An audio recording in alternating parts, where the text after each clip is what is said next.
আজ থেকেই বৃষ্টি বঙ্গোপসাগরে তৈরি হয়েছে নিম্নচাপ। বাংলাদেশে বৃষ্টিপাত শুরু হয়েছে। এবার পশ্চিমবঙ্গে সেই বৃষ্টিপাত ধেয়ে আসছে। বৃষ্টিপাত বেশ কয়েকটা দিন থাকবে, তবে হালকা থেকে মাঝারি মানের বৃষ্টিপাত বেশিরভাগ অংশেই হওয়ার সম্ভাবনা বেশি। তার মধ্যে আবার বিক্ষিপ্তভাবে ভারী এবং কোথাও কোথাও অতি ভারী বৃষ্টিপাত হবে বলে যে সতর্কতা দিয়েছে সেটাই জারি থাকছে। বঙ্গোপসাগরে মৎস্যজীবীদের 4 তারিখ পর্যন্ত সতর্কতা জারি করা রয়েছে। বঙ্গোপসাগরের এই নিম্নচাপ অন্ধ্রপ্রদেশের উত্তর ভাগ এবং দক্ষিণ উড়িষ্যার উপর দিয়ে আছড়ে পড়বে। ইতিমধ্যে বঙ্গোপসাগরের নিম্নচাপের শক্তি বৃদ্ধি দেখতে পাচ্ছেন। পশ্চিম মধ্য বঙ্গোপসাগর সংলগ্ন এলাকাতে তার অবস্থান।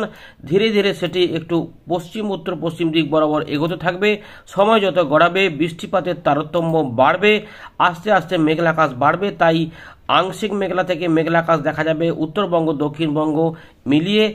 এই জায়গাগুলোতে বৃষ্টিপাত আস্তে আস্তে আসবে। ইতিমধ্যে আপনার এলাকায় যদি আকাশ মেঘলা হয়ে গিয়ে থাকে অবশ্যই কমেন্ট করে জানাতে থাকুন।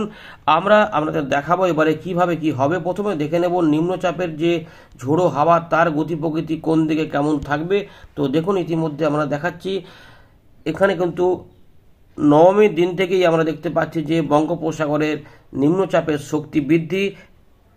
3 তারিখ সকালবেলাতে এটি উত্তর অন্ধ্রপ্রদেশ দক্ষিণ উড়িষ্যায় আছড়ে পড়ার কথা জানিয়েছে ভারতীয় মৌসুম ভবন এবং আলিপুর আবহাওয়া দপ্তর। তো আমরা দেখতে পাচ্ছি ততটা যাবে না, তার আগেই হবে। শক্তি কিন্তু যেটুকু দেখা যাচ্ছে এই মুহূর্তে প্রায় 78 কিলোমিটারের ঝাপটা এবং তার সঙ্গে বায়ুর গতিবেগ যদি আমরা মাপি তাহলে 60 কিলোমিটার। ভারী থেকে অতি ভারী বৃষ্টি গভীর থেকে অতি গভীর নিম্নচাপের সম্ভাবনা এখানে দেখা যাচ্ছে। যদিও ইতিমধ্যে আলিপুর আবহাওয়া দপ্তর গভীর নিম্নচাপের কথাই কিন্তু বলেছে যে গভীর হতে পারে এবং সেটি দেখুন আস্তে আস্তে পশ্চিম উত্তর পশ্চিম দিক বরাবর এগিয়ে গিয়ে এটা কোথায় আসছে। এটা কিন্তু উত্তর অন্ধ্রপ্রদেশ শ্রীকুলাম এবং দক্ষিণ উড়িষ্যা ব্রহ্মপুরের কাছাকাছি, অর্থাৎ এই যে জায়গাটা রয়েছে এই জায়গার মধ্যে এটা আছড়ে পড়বে। এদিক দিয়ে এটা বেরোবে, কিন্তু এর যে ব্যাপ্তি সেটা কিন্তু অনেকটা বড়, তাই একদম অনেকটা এলাকা জুড়ে জলীয় বাষ্প ঢুকিয়ে রাখছে। ফলে হালকা থেকে মাঝারি মানের বৃষ্টিপাতের সম্ভাবনা অনেকটা বাড়িয়ে দেবে। সঙ্গে উপকূলবর্তী জেলাগুলিতে ভারী বৃষ্টিপাতের দাপট কিন্তু থাকবে। তো ইতিমধ্যে এইটা যেমন রয়েছে এটা আস্তে আস্তে কিন্তু এরকমভাবে এগিয়ে যাবে।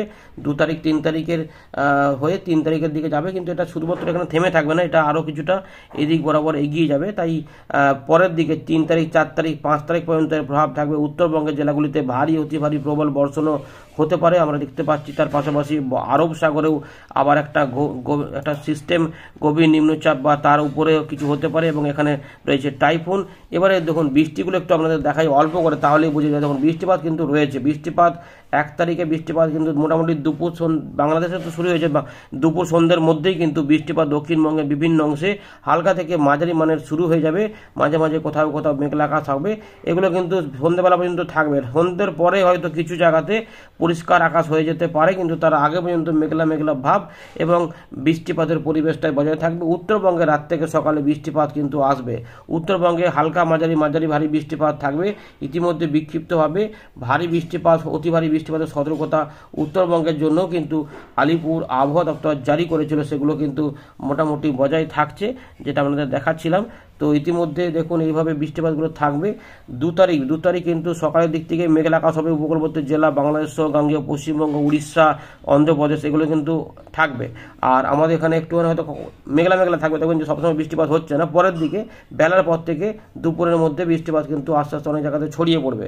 এই ছবিগুলোর সঙ্গে অদল বদল পাবেন। আর 2 তারিখ থেকে 3 তারিখের মধ্যে যখন এটা আছড়ে পড়বে তখন আরও বৃষ্টিপাত কিন্তু বাড়তে থাকবে। ফলে এই দিক দিয়ে যখন যাবে, তাই 3 তারিখও কিন্তু আমরা দেখবো যে দুটো দিনে ঝোড়ো হাওয়া, দমকা ঝোড়ো হাওয়া এবং বৃষ্টিপাত কিন্তু আমরা এখানে দেখতে পাবো, যেখানে কিন্তু থাকছে। বুঝতে পারছেন তো? এইভাবে ব্যাপারটা কিন্তু এভাবে থাকবে। এই যে যাচ্ছে এরপরে 4 তারিখে দেখেন দক্ষিণবঙ্গে হালকা মাঝারি বৃষ্টিপাত থাকবে, কিন্তু উত্তর ভাগের দিকে দেখা যাবে যে এই দিকগুলোতে বৃষ্টিপাত বেড়ে যাবে। তাই মাঝারি ভারী বৃষ্টিপাত উত্তরবঙ্গে আস্তে আস্তে বাড়বে। 4 এবং 5 তারিখ এই জায়গাগুলোতে বৃষ্টিপাত বেড়ে যাবে। এই যে দেখুন এই জায়গাগুলোতে বৃষ্টিপাত বাড়ছে। এরকমভাবে কিন্তু ব্যাপারটা থাকবে। এই রয়েছে আপডেট, এটা বড় করছি না, শেয়ার করে মানুষজনদের জানিয়ে দিন যে বৃষ্টিপাত কিন্তু 3 তারিখ পর্যন্ত আরামসে পাওয়া যাবে। 4 তারিখে কমে যাবে, কিন্তু বৃষ্টিপাত উত্তরবঙ্গের জেলাগুলিতে 5 তারিখ পর্যন্ত থাকবে। ধন্যবাদ।